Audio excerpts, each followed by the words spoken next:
right, my dudes, 47 FPS. Should be able to connect. Hopefully you guys can hear me. We'll see if we can get a few out there. So we're going live from BBT, my dudes. Wonderful Saturday. Let's get some stuff over here to see if I can go into chat here. Switch cameras around. Should be able to flip it around here. Let's do ultra wide. What's up, my dudes? You guys hear me fine? Hopefully the quality should be killer.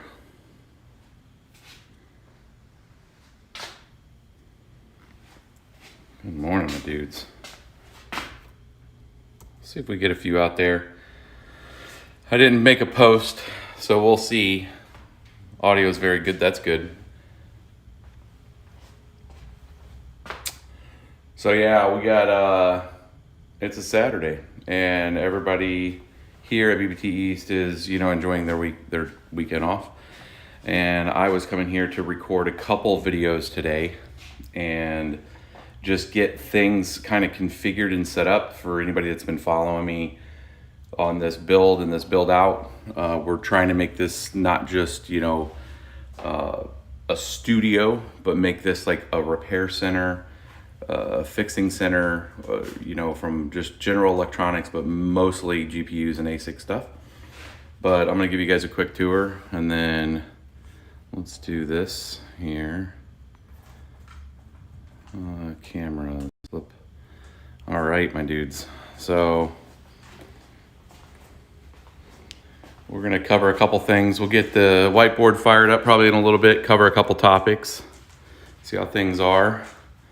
I'm super excited to be using this with you guys. This thing's pretty sweet. It's got a range of options and things that it can do. If we switch into the whiteboard mode here, like the things that we're gonna be able to cover, my dudes. Like we can go in here, and if we're gonna draw out some stuff, I can throw a ruler on the screen, so if I'm walking you guys through a build or something, I can snap a line here to draw like nice clear lines with this thing. And see, now I got a nice clear line there, and we can duplicate those. Now we move this down. We're gonna get rid of the ruler, delete the ruler. But like if we're building rigs, laying out, infinite cloner. So now I can just sit there and clone infinite lines here, that kind of stuff. Can disable that, delete it, like layout, real good, like farm designs for you guys. A lot of people ask us questions related to like airflow and intake and out, if you're building, racks of machines in a container type of thing. If you're doing two, how's that going to work? Where your exhaust going this way, and then intake. My penmanship is not perfect, right? And you can have the hot lane here going in, and then you're pulling in fresh air that way, but having your fans down here pulling in and sending out, going that way, that kind of stuff, like build you guys, and you can erase this stuff with your palm. So that's pretty cool. Or you can use, the little eraser. But this stuff I can actually share with you guys. And I wanted to do some testing today with a few different options. So there's different things here that we want to make sure you guys can go. So we can go into share. I can save a copy of these things, and then we can get into here. So I want to see if you guys can connect to this. Let's see how many people can actually connect up into this right now. Hello, Smart. Join BBT at that number. So if you go there, you type in that. I want to see how many students we can get connected to here with this setup.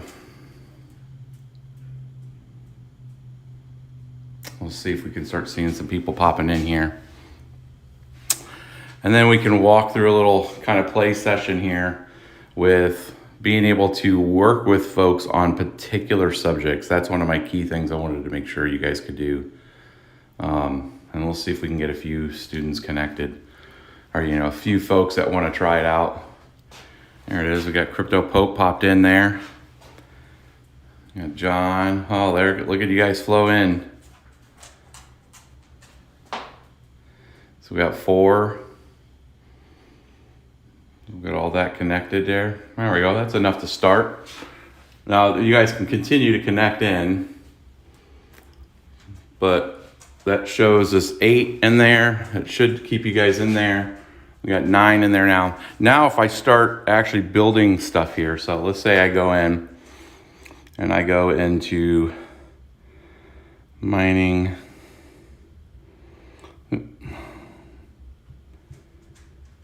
Rig GPU,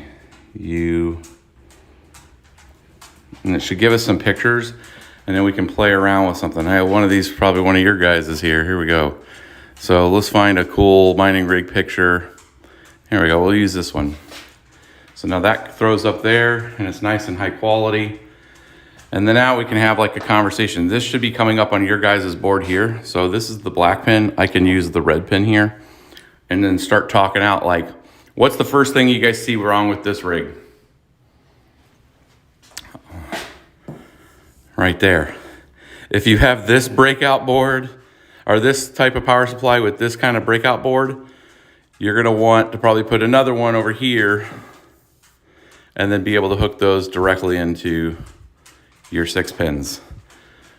Friends, don't let friends use SATA connectors unless it's some older GPUs like the RX 470 series, the RX 480 series, even some of the 570s and 580s. The 1060s are okay with SATA. These all right here use about 23 watts on that SATA drive, or on the SATA connector. Anything after that's going to be using 55 to 80 watts. And that needs these little 6 pins here. So you got 6 pin here and here. Waiting for the teacher to start the lesson. Oh, you guys can't see it. Hold on. Thank you for saying that. I think I have to hit start. Here we go. Thank you for saying that on the thing. So I'm starting it now so you guys can hopefully see what I have going here.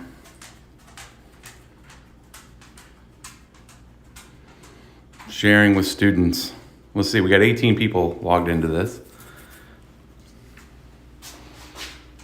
Now, I'm gonna see if I can edit that, and I want that to be like crypto jijins. All right, so you guys should be able to see this on the board, what we just drew up here. Yep, you guys can see it now. So now you guys can actually, anything that we're doing with this, and if I'm going through kind of like rig builds, or we're kind of breaking down some stuff here with what to do and how to fix things, this is kind of the inspiration that I was trying to get to with something like this, to where we can have our own community of content related to cryptocurrency provided to you in a new kind of cool way, to where we can talk very specific down into the space, right? So these are old 7th gen risers here, but yeah, it should be good to go. That's awesome. I'm glad that you guys can see that. So we can have a lot of different fun with this thing. So again, like we can bring in other graphics. I could bring in, we could go into RX 470.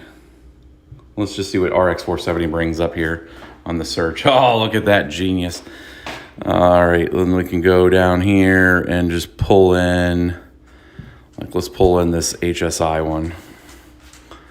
So yeah, I could take this one and I could reduce the size of it, right? So I can bring this down, you know, and clone it. Like so we were doing, I want to keep just, let's make 6 of these, right? So I could quickly do this. And then the content, I mean, I know some of the content creators that are watching this right now, the amount of stuff that we can go and do with this thing is absolutely ridiculous. And that's kind of the point of it, you know, is where we could go through, hit back on all this stuff, and I could start to just reverse everything that I've done with this whole thing, bring it all the way back to the beginning. And now we're completely back to the beginning. So this is the future of BitsBeTrippin stuff, content. You know, you can go in here and see who's all in this, you know, and again, this is all open. So you guys are all in there, and there's an active lesson pacing. We can go into the student details, and we can stop the class, which then will disconnect. Oh, the doggies. What's up, buddy? Oh, you see a friend out there? So yes, that is the smart board. So you guys can see that part there. And we're gonna go into here and so that you guys see some of the workroom stuff.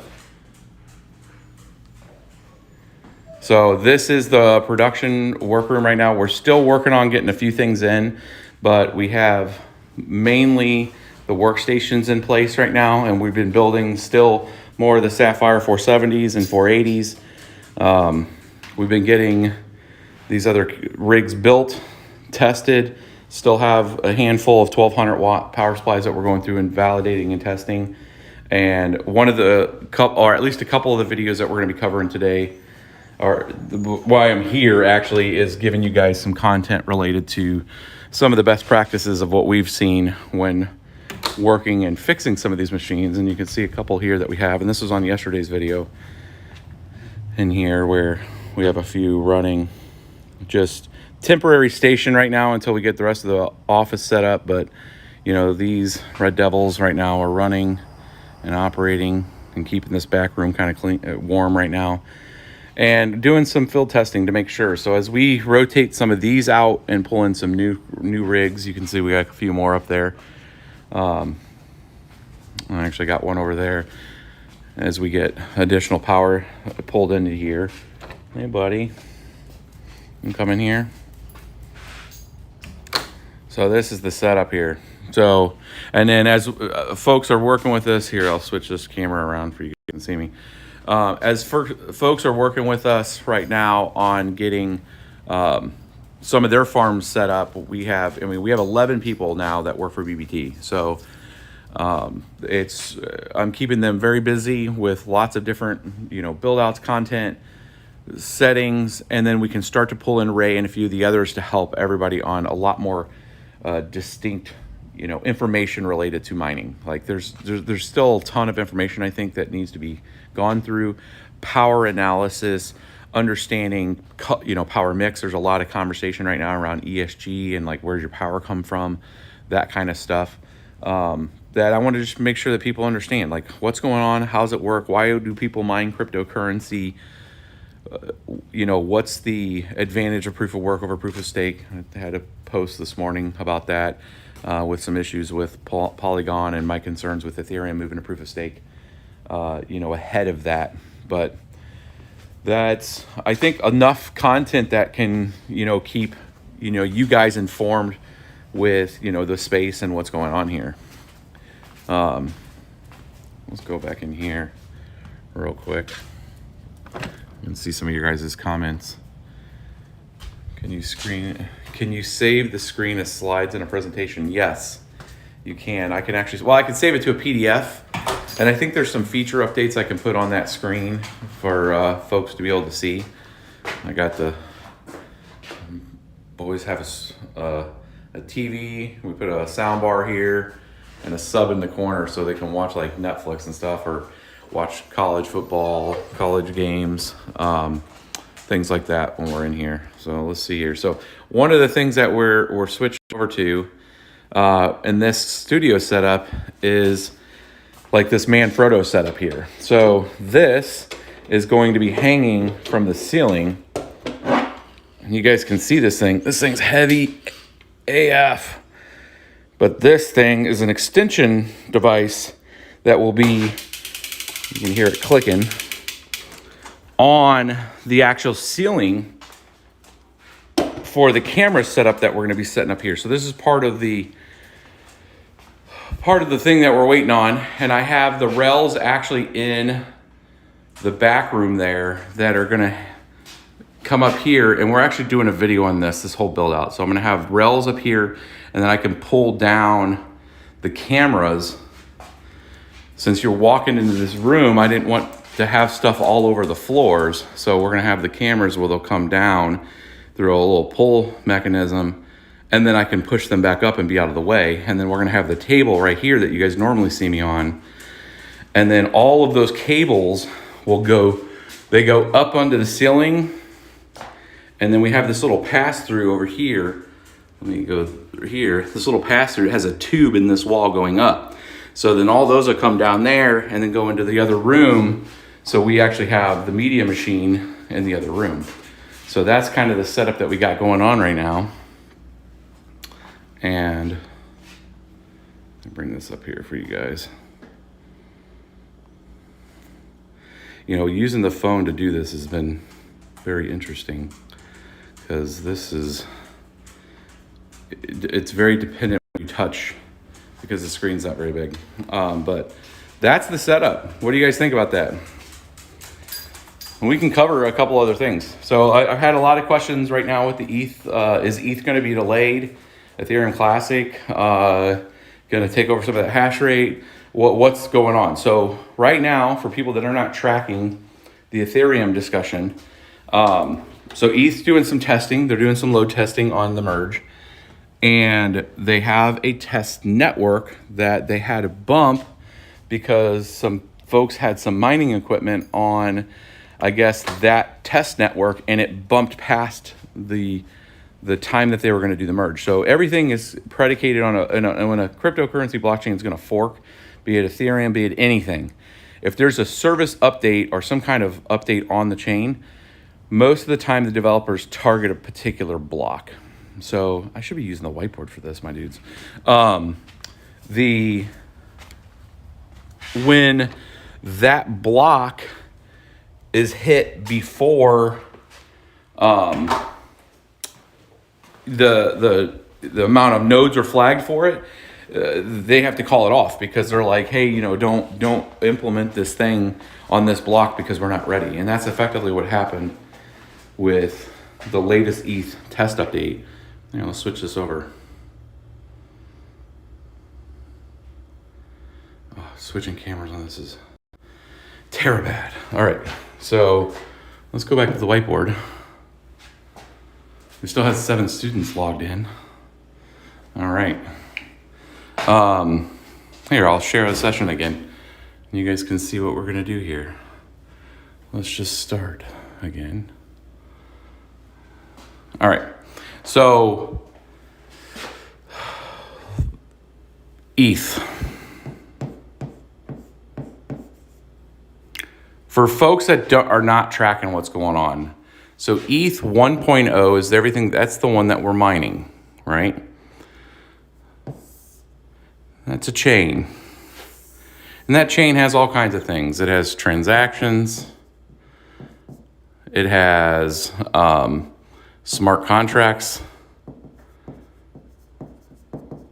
And those smart contracts have, you know, DeFi. So all the functions of DeFi. It has the NFTs.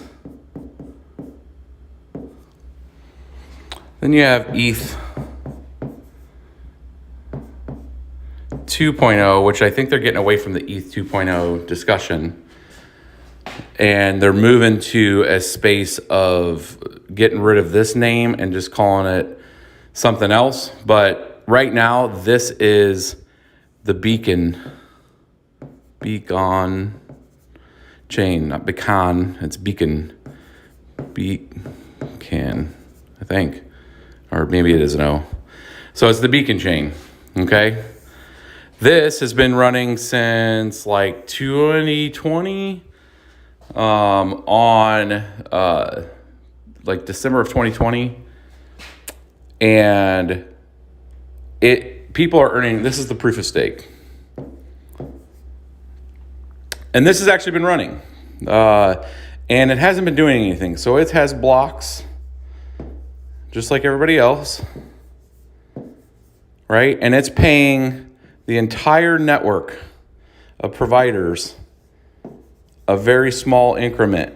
So if you have a locked Ethereum block here, you are paid, every block does it to the whole entire ecosystem.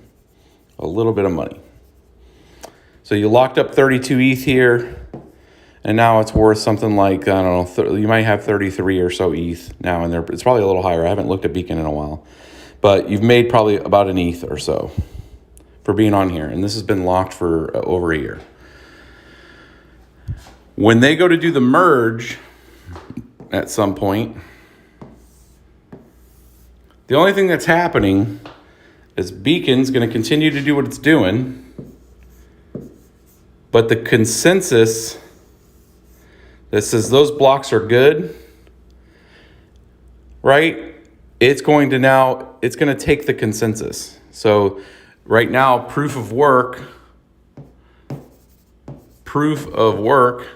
is the consensus for the Ethereum 1 chain. Us miners are invalidating those blocks. Nodes are saying, yep, those are all in check. And just the consensus piece is moving down from here over to proof of stake. So these blocks here now are only just the integral proof of stake is going to be validating those blocks. However, all of this stuff is still going to be on ETH1. So all the smart contracts, all that kind of stuff still stays on this canonical chain, the original ETH1 chain. So part of the issue is unlike other proof of stake setups, where everything is on here, it's going to be this like kind of bridge thing where just consensus layer is setting on ETH 2.0 and the blocks are being formed, but like all of the structure is going to have like this canonical connection to essentially the ETH databases that store state, all the history of stuff. All of that and all your locked DeFi money and all that kind of stuff stays on ETH1. And at some point, there's a transition to full ETH2. Who knows? So there's that. So the part of the concern is this going to actually work? That's what they're testing right now with this whole bridge thing. And is there some kind of issue? I mean, I have all kinds of concerns, but like there's a lot of really smart people working on it. So they're going to try to figure it out. But like anytime you have what I call kind of acetation between two networks like this, I start thinking like, is there going to be interleave? Is there some kind of, issue where like the syncing gets out of sync and then blocks stop being produced and then now the whole network's frozen and they figure out some kind of issue down here, like in between the way the consensus works. And that's essentially what the Cornell paper that just got put out showed, 2 attack vectors on Eth PoS with its way that it handles its ghost, which I don't remember the name of the acronym, where it's an ability for it to be able to keep track of the longest chain and make sure everything is in good order. And it causes a potential ability to de-stake your node, like taking the stake away, but then produce an infinite amount of blocks. And I mean, there's all kinds of stuff we could get into. I don't have to boil the ocean today on this one, but like there's a lot of stuff going on here related to the very fundamentals. If you don't understand everything here, is understanding that proof of work in general is random, right? We do not know who's going to win a block. All miners in the world are competing to try to win the opportunity to take transactions and stuff them in a block and get paid in a coin. With proof of stake, the blocks are deterministic, which means it's predetermined that in an epoch, which is just time reference, okay? So it's some reference to time. These things have been selected. Year number 1, year number 2, year number 3, year number 4, right? Like, so this has been determined of who's going to be checking those blocks. So it's all a deterministic thing. Random, deterministic, right? So there's some fundamental differences the way that works. And there's some technical reasons why they have to do this, then do this, right? So this is just a preview of what the capabilities of my chicken scratch here, and then turning this into a proper content for you guys. You know, I'll improve my penmanship, and I was kind of just, I'm holding the camera and stuff too. So hopefully that kind of content is good for you guys. You guys like this kind of stuff. We'll obviously have better boxes and stuff like that, and more organized train of thought there. But I'm trying to give you guys a preview of what this BBT East to help provide, you know, for everybody. Like, and it's free content on the internet, right? So there's more succinct and detailed content I can provide people that on some of the services we offer.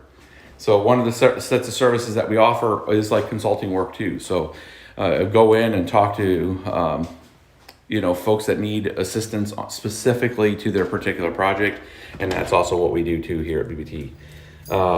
But you know, you guys at least have an understanding of what's going on, you know, from our stuff. So yeah. Well, that's a husky wanting to go outside, my dudes. So I think I'm gonna lose this battle here in a minute. What's up, buddy? What are you trying to tell me? Yep. You gonna go make friends? It's a Saturday.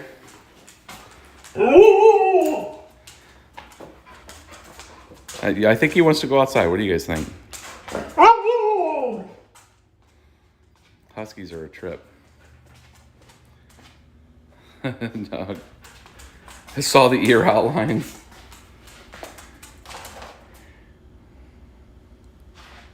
All right, my dudes.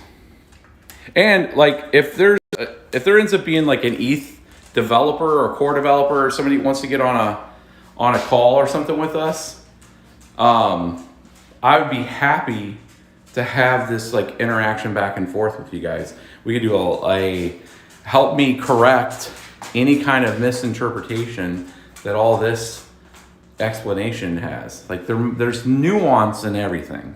So I want everybody to understand that. There's always nuance with any explanation of anything technical.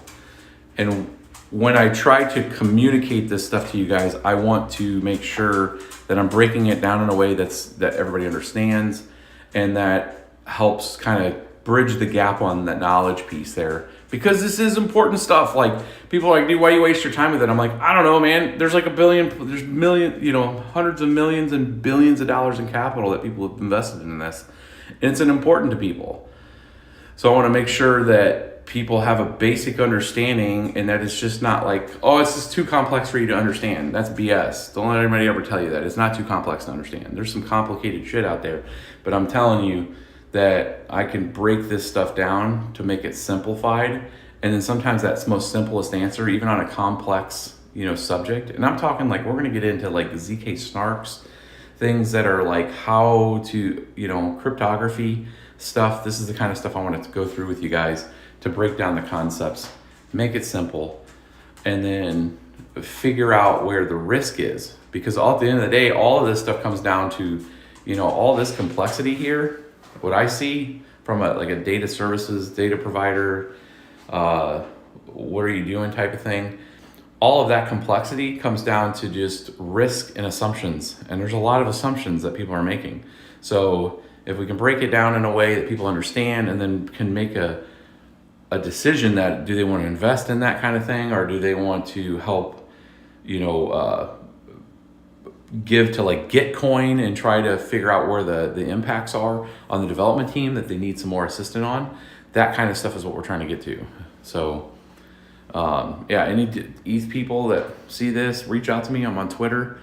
I'm very active on Twitter, so let me know and we'll have a conversation and help make sure the community is knowing what the hell's going to go on when this merge happens. And there's other groups and teams and other networks that we're going to talk about.